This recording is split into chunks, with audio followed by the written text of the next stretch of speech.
Welcome to Candle Sleep Tales. Tonight, we step into the 12th century, not through legend, but through the dust and flour of the village mill. Few professions drew as much suspicion as the miller. He sat between hunger and survival, taking his share of every sack, turning grain into bread and whispers into fear. The records of the age leave us fragments, sayings about the miller's thumb, trials where men were accused of keeping mills running without water, scattered notes that read like rumors pressed into parchment. Out of these, we can trace a life that might have been. This is not fantasy. Every detail is drawn from what people did, what they believed, what they feared. But the man at the center, the one who leans into suspicion, who lets the wheel turn when no water flows, is a shadow of history, a what-if built from the facts left behind, and tonight we follow him. The village lay along the bend of a shallow river, the kind that could dry to a trickle in summer and freeze to silence in winter. Its water was sluggish, sometimes narrow, but steady enough to be caught and driven against wood. And where water could be turned to work, it was. The mill rose there like a gatekeeper, its timbers weathered by spray, its wheel chewing the river into usefulness. In the 12th century, this was not a matter of convenience, it was a chokehold. Grain came in sheaves, yet bread appeared only after the mill had spoken. Every family, no matter how proud or poor, bent its back to that truth. The river ran, the wheel turned, and hunger waited at the door of the mill until it was answered. No peasant approached it by choice. By law of banalité, the lord demanded that his tenants grind their grain at his mill, for his fee and his profit. The small hand mills that once hummed in cottages were outlawed, confiscated, smashed with hammers. The punishments were merciless: fines, public shaming, even mutilation. Records survive of hands cut from arms as warning to those who dared to grind in secret. The mill was not simply a building beside the water. It was the Lord's thumb pressed down on the village, as plain as the castle above and as inescapable as the tithe. The man who stood at its center, the miller, carried this burden in the creases of his face. People came to him staggering under sacks heavier than their children, and they left with flour lighter than they had hoped, poorer than they had planned, their eyes sharpened with suspicion. He took his toll in kind, a measure of grain scooped aside before grinding began. And the measure was never trusted. A saying of the age tells the story. A miller's thumb is the fattest of all.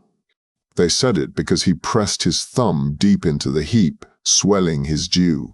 The charge was aimed not only at his hands, but at his body itself, as though even his flesh had learned dishonesty. The miller lived in that space of unease. Families needed him for their bread, and in needing him, they cursed him. Tales painted him greedy, sly, or worse, a man who had bartered with the devil and hidden the mark beneath his apron. In taverns and around hearths, stories spread of millers whose coins turned to pebbles by morning, of wheels that spun long after the river froze, of stones that ground grain through the night until the rooster's crow shattered the spell. He was neither servant nor master, but something caught between, and in that between space suspicion grew thick as mold. The building itself deepened the mistrust. The wheel groaned like a living creature, paddles slapping the water, axle grinding under strain. Above, the great stones thundered in their housings, shaking flour into the air until it lay in pale drifts across beams and skin. The air inside smothered. Breathe once, and the dust clung to tongue and lung. To work an hour, there meant leaving with clothes ghosted white, ears ringing, chest tight. The mill was vital, and it was suffocating. When night came and the sluice was closed, the river stilled. The sudden quiet pressed hard against the cottages.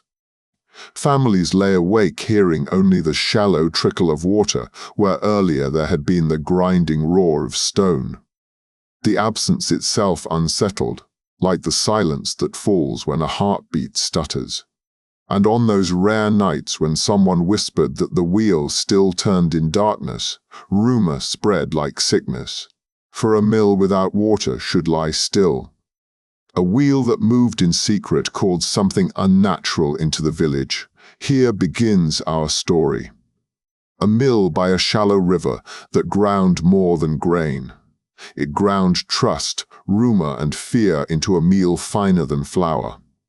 In its shadow lived a man caught between need and suspicion, bound by the law of his lord and judged by the eyes of his neighbors. And in the long nights, when the stones seemed to hum even after the river slept, his life began to slip toward legend.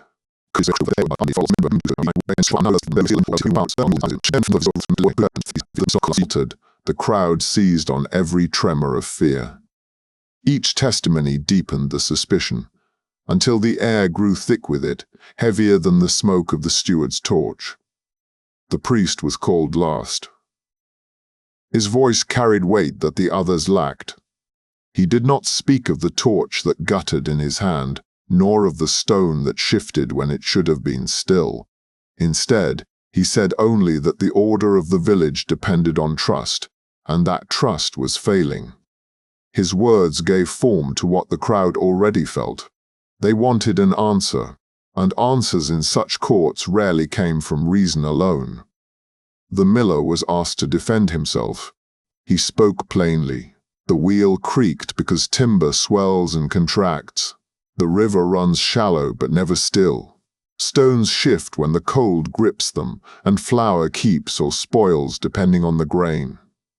He raised his hands, palms outward, the cracks in his skin raw and white with dust. "These are not the devil's hands," he said. "They are the hands of a man who works." Yet his words fell against silence, and silence is a poor shield. The steward conferred with the priest, then announced no verdict of guilt. Instead, the case would remain open, for no proof had been found.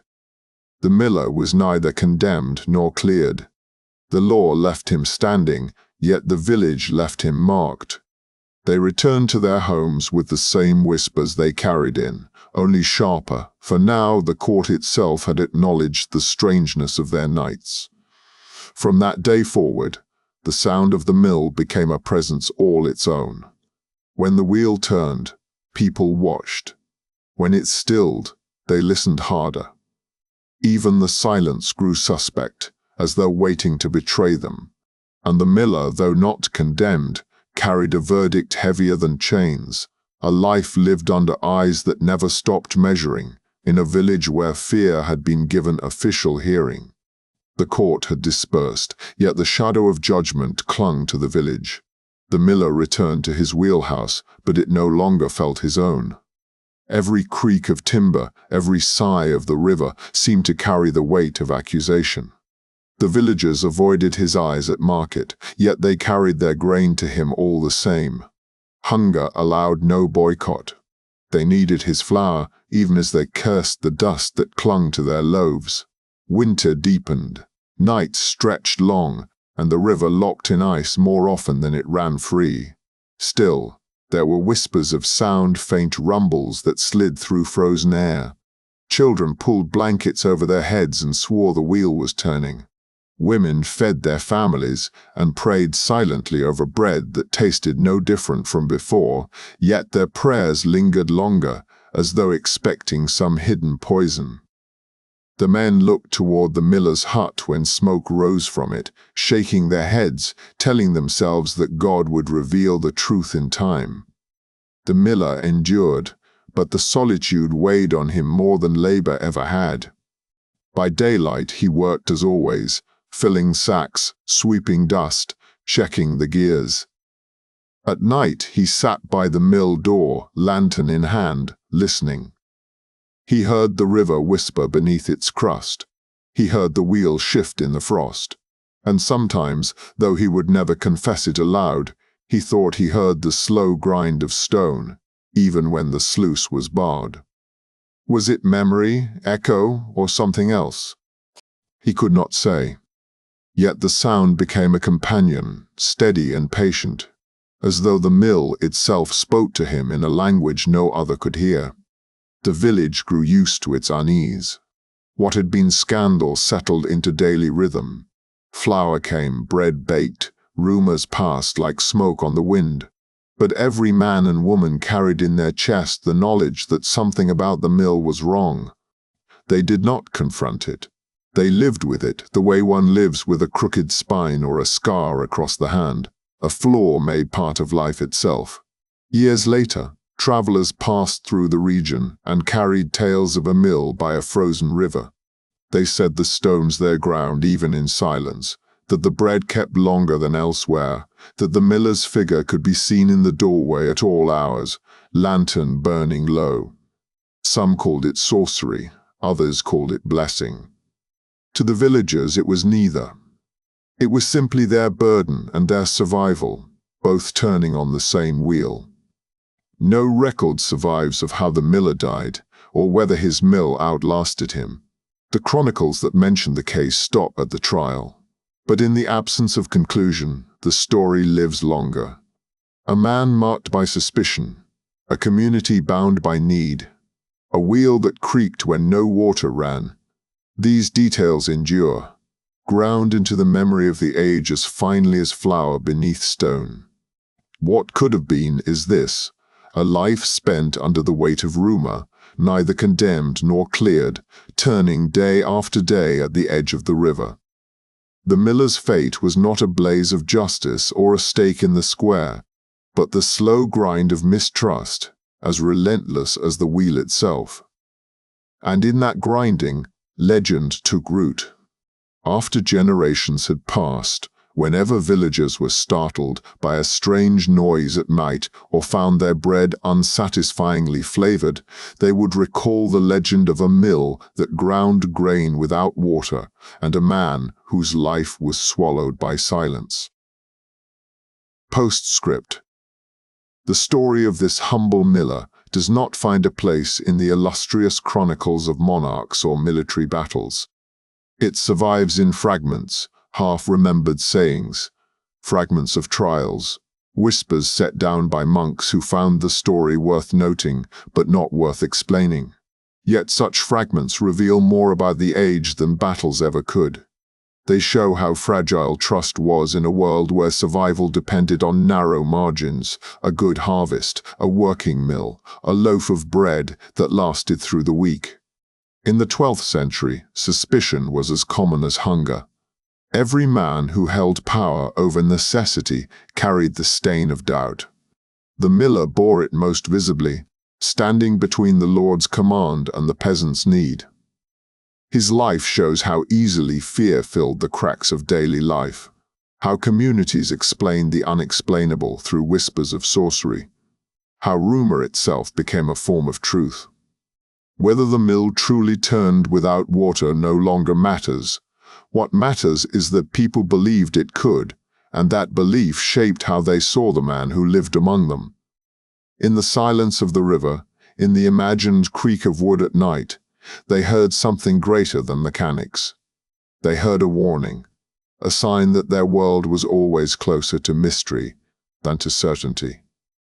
The miller's shadow lingers because it tells us what it costs to live in such a world, not only toil and hunger, but a constant negotiation with fear. His story is less about the devil at the wheel than about the people who listened in the dark, straining to make sense of what they could not see. That is why the tale endures, carried forward like the steady turn of a hidden gear, grinding suspicion into legend.